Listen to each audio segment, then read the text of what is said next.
আসলে আমিনুল এটা ইন্ট্রোডিউস করছে, তো আমরা বলতে পারি এটা আমিনুলের মানে Aminul card, not sports card, আমি বলবো আমিনুল কার্ড। ক্রীড়া প্রতিমন্ত্রীর কাছ থেকে স্পোর্টস কার্ড বুঝে পেয়ে জামাল ভুঁইয়া যে কতটা খুশি সেটা তার ফিডব্যাকেই বোঝা যাচ্ছে।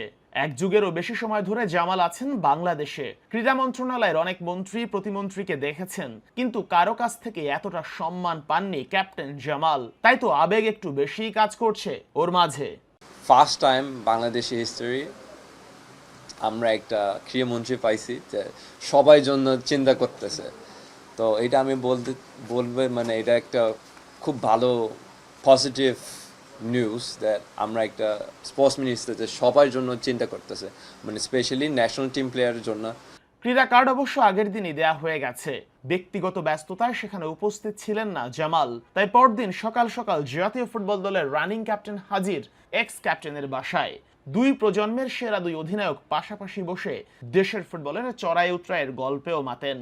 এটা একটা motivation means you have to মানে এটা তো সিকিউরড প্লেস না, সো আফটার 4 মান্থস মেবি নতুন প্লেয়ার আসবে না, so it's a motivation to do better and to do better for the country. আগের দিন জামালের হাতে ক্রীড়া কার্ড তুলে দিতে না পারায় মন খারাপ হয়েছিল প্রতিমন্ত্রী আমিনুল হকের।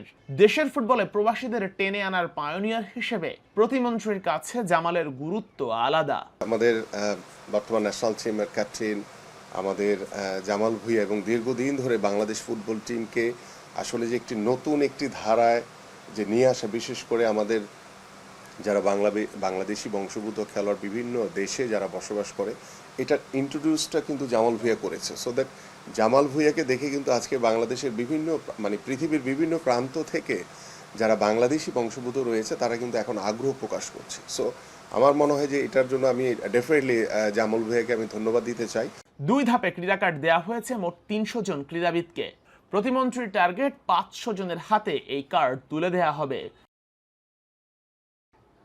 শেখ আশিক, ৭১, ঢাকা।